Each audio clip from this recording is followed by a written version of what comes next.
The Miami Dolphins just spent a first-round pick on a nose tackle, and now critics are saying it could be a mistake. But are they completely missing the point? Let's break this down. The Dolphins' first-round selection of Kenneth Grant has already stirred up national debate, and we're not even into preseason yet. Bleacher Report recently released their list of rookies expected to underperform their draft value, and Kenneth's name showed up. But here's the thing. This isn't really about Kenneth Grant the player. It's about the position he plays. The criticism? It's simple. You don't draft a nose tackle in the top 15. But that's where the narrative gets lazy. They argue that even if Grant dominates, his impact might go unnoticed. Why? Because nose tackles don't typically show up with flashy stats. Unless you're a rare breed like Warren Sapp or Dexter Lawrence, people don't really throw your name around, even if you're doing elite-level dirty work in the trenches. But let's not confuse visibility with value. Remember Tony Siragusa? He was the anchor that let Ray Lewis and the rest of that legendary Ravens defense fly around untouched. That's the role Kenneth Grant is about to play in Miami. He's not here to chase stats. He's here to control the line, absorb double teams, and free up our linebackers and edge rushers to make plays. Before we dive into the next big update, make sure you hit that subscribe button, like this video, and don't forget to press the bell icon so you never miss out on breaking Dolphins news. Now let's jump into the latest headline. So when fans look at the stat sheet next season and see something like 3 tackles, 1 QB pressure, they might wonder, was this guy worth a first-round pick? But real football minds know the answer. If our defense is flying, if our linebackers are living in the backfield, if offensive linemen are struggling to move Grant off his spot, then yes, that pick was absolutely worth it. Kenneth Grant isn't here to chase Pro Bowl votes. He's here to do the job nobody else wants. And if he does that well, the entire Dolphins defense is going to benefit in a big way. Let's be real. Kenneth Grant isn't going to put up jaw-dropping stats in year 1. But that doesn't mean he won't be crucial to this defense. The Dolphins didn't draft him to chase sacks or rack up highlight reel plays.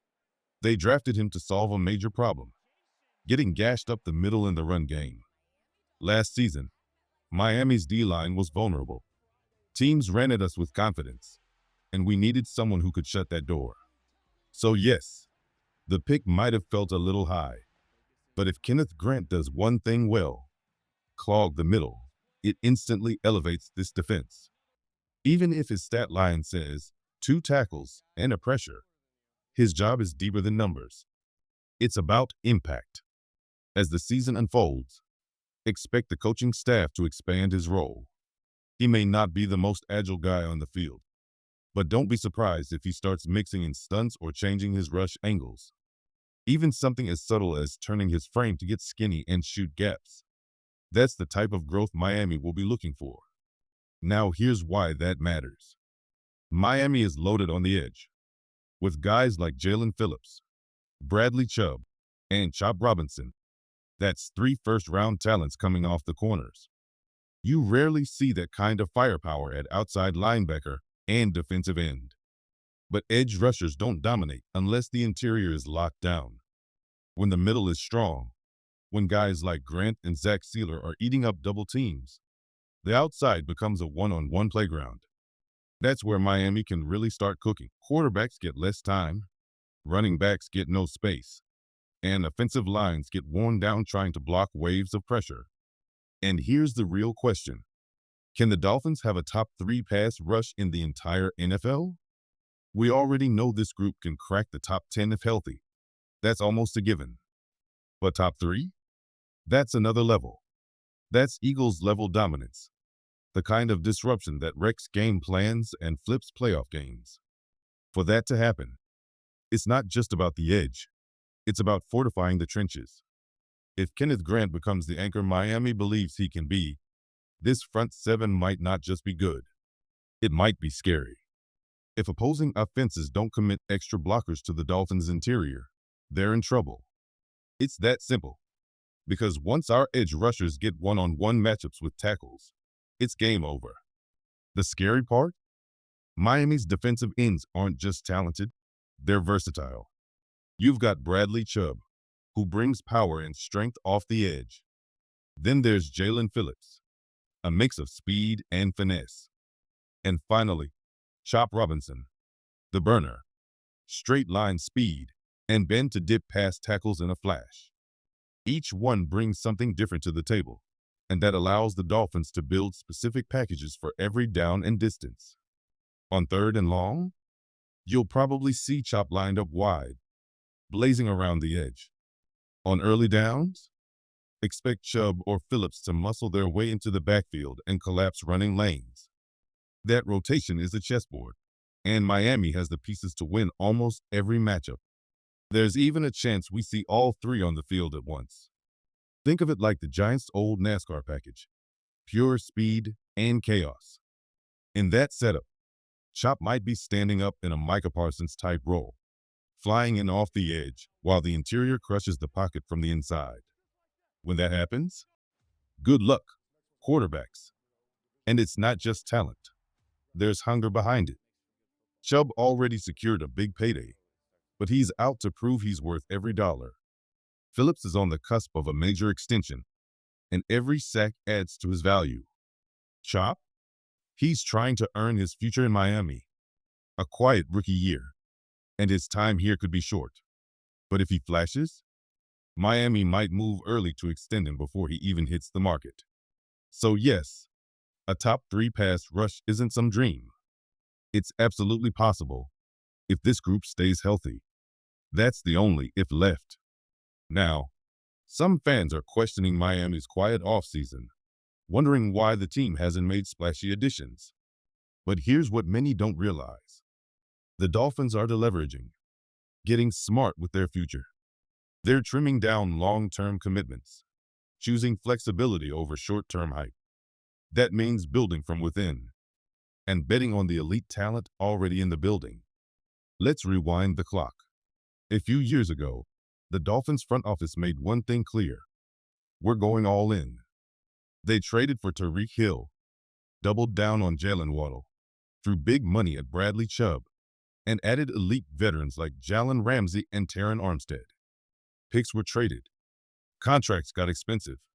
But that's what teams do when they believe the window to win is open right now. And at the time, every move made football sense. You had a rookie deal quarterback in Tua Tagovailoa, 2 explosive wideouts, and a defense ready to dominate with elite pieces at every level. Miami was loading up to compete immediately. They weren't just chasing wild card weekends. They were aiming for the AFC crown. Now, we're feeling the aftermath.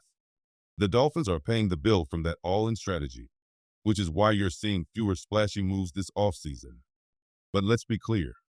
This isn't failure. It's just the other side of the strategy. Every franchise that pushes hard eventually has to pull back. It's how the salary cap game works. Some teams, like the Saints, push so far they're still untangling their books years later. Miami is trying to avoid that trap. That's what this current phase is about. The leveraging. The team is being smart. They're trimming long-term financial commitments, clearing space, and giving themselves a cleaner cap outlook over the next 2 years. Think about it. Tyreek Hill's deal? It can come off the books in a year or two. Terron Armstead? Same. Ramsey? Off the books soon as well. And depending on what happens with Tua's next contract, Miami could be sitting on a ton of financial flexibility, just in time to reload around a new or evolving core. That next phase might look different. Maybe it's still built around Tua and Waddle, or maybe it's something entirely new. But the point is, they'll actually have the freedom to choose, instead of being boxed in by bad deals. So for fans asking, why didn't we go big this offseason? The answer is simple. We already did. Now it's about resetting, not repeating. This front office is thinking long-term. And in a league where short-term thinking wrecks rosters, that's a good sign for what's next in Miami. Yeah, we get it. Watching other teams make moves while Miami stays quiet? It sucks. There's no sugarcoating that feeling. You see teams like the Cowboys go out and land a number 2 receiver, who could easily be a number 1. for a mid-round pick. And naturally, the question becomes, what are we doing in Miami? But let's not get it twisted. Every team that looks aggressive now is going to face the same cap wall eventually. Dallas still has to pay Micah Parsons. And when that blockbuster deal hits, you'll hear a different tune. Suddenly it's, do we move on from Dak? Can we keep Diggs at $20 million a year? Do we draft a DB because we can't afford the one we have? It's the same cycle. Spend big, hit the wall, recalibrate. Miami's just already there. And instead of doubling down and digging a deeper hole, they're pulling back, choosing to reset, regroup, and play the long game. But yeah, in the short term, it doesn't always feel exciting. Here's what we need to see now. And this came straight from the fans in the comments. What is the identity of this team? Right now, Miami feels stuck in the middle. Not bad enough to rebuild. Not strong enough to dominate. You ask 10 different analysts, and they'll say the same thing. Best case? 10-7. Worst case? 8-9. That's fringe playoff territory. You're sneaking into wild card weekend and probably not coming out of it. And that's the real issue. This roster isn't bad, but it isn't elite either. So how do you leap past the top tier teams when you're not adding big names? There's only one answer. The guys already in the building need to level up.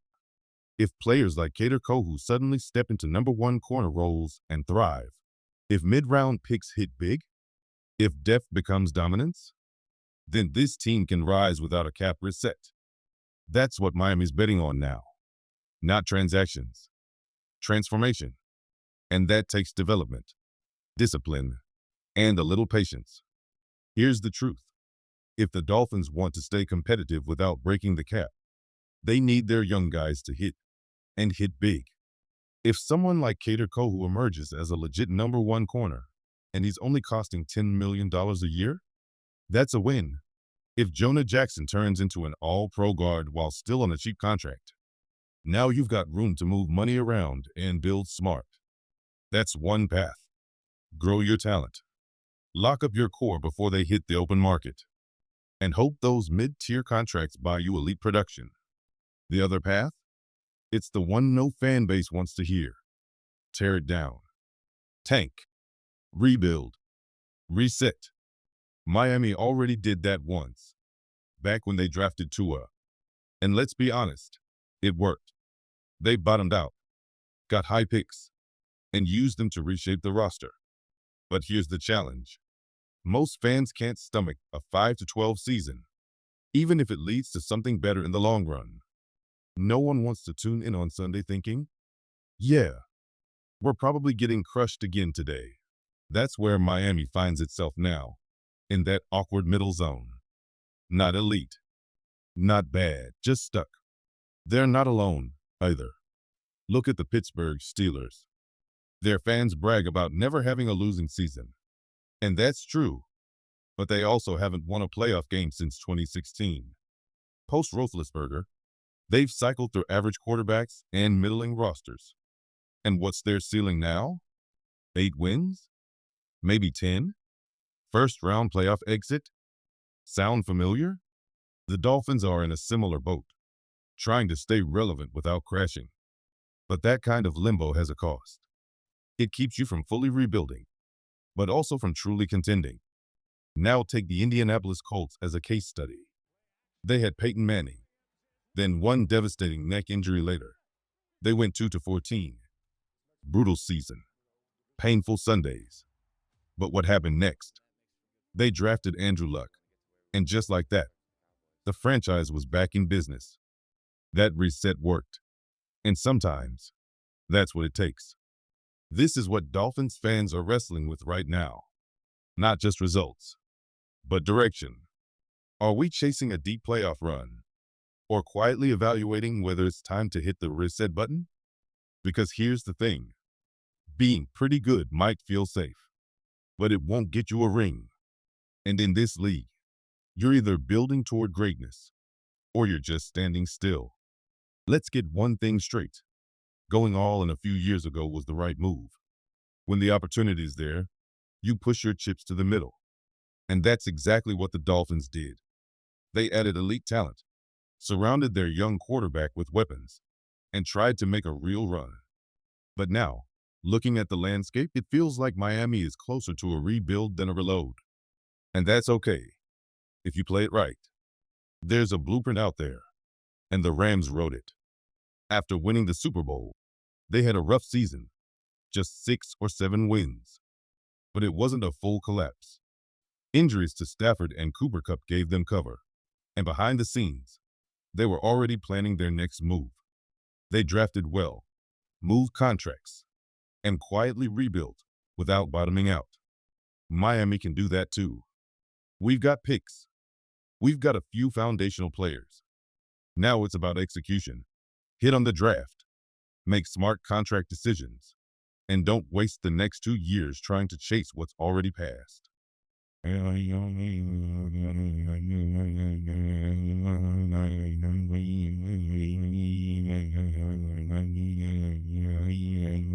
Best Dolphins memory? No question. Now if we're talking pure joy as a Dolphins fan, that Ravens game. You know the one. The one where the Dolphins dropped 28 in the fourth quarter, came back from the dead, and Tyreek Hill turned into a cheat code. I watched that game sitting next to a die-hard Ravens fan, and for 3 quarters, he was talking wild. Full volume, trash talk, all smiles. And I couldn't say a word, because honestly, we were getting torched. It was 35-14, and it felt like Baltimore was scoring on every drive. Bateman broke off a slant that went the distance. Lamar was cooking, and it looked like the Dolphins were finished. But here's the thing, it never felt over. Even down 21, something felt alive. You could see it in the body language. You could feel the momentum shift. And then, boom, Tyreek. Boom, Waddle. Boom, Tua. Suddenly, we were right back in it. And when the dust settled, the Dolphins had pulled off one of the greatest comebacks in franchise history. Moments like that, that's why we watch. That's why we ride with this team. Win, lose, or rebuild. That game against Baltimore, it was chaos. Lamar Jackson broke off a 75-yard run. The Ravens kept ripping big plays while the Dolphins' offense looked stalled out. It wasn't just frustrating. It was deflating. But here's the thing. It never felt like Baltimore was dominating. They were simply executing better, hitting on big moments, not necessarily outplaying Miami snap to snap. All the Dolphins needed was a crack of daylight. And once Tyreek Hill got behind the defense, again and again, everything changed. It was like the Ravens just stopped covering him. Tyreek kept breaking free, and suddenly the scoreboard started shifting. One score, then another. Then the pressure started creeping in, and Baltimore felt it. You could feel the whole energy flip. The crowd got louder. Tua's body language changed. The sideline came alive. Confidence spread fast. That game might have been Tyreek's best performance since his monster day against Tampa, the one where he nearly put up 200 yards in a single quarter. In this game, it felt like he was moving in fast forward while the Ravens secondary was stuck in slow motion. Tua?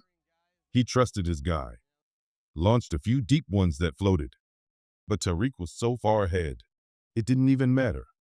He adjusted, waited, and still waltzed into the end zone. And when Miami walked down the field at the end and scored the game winner, it didn't just seal a comeback. It sent a message. No lead is safe against this team. That's a rare feeling in the NFL. Most teams get down by 20 and start checking out mentally. But Miami? In that moment, they believed, and they proved it. Even if they had fallen short, that performance would have felt like a turning point. But the fact that they won, that sent shockwaves. Suddenly people were asking, wait, is Miami a real contender? Sure, the national media flips quick. One week you're a threat, the next you're overrated. But that night was pure magic, and for many fans, it remains the proudest moment in years.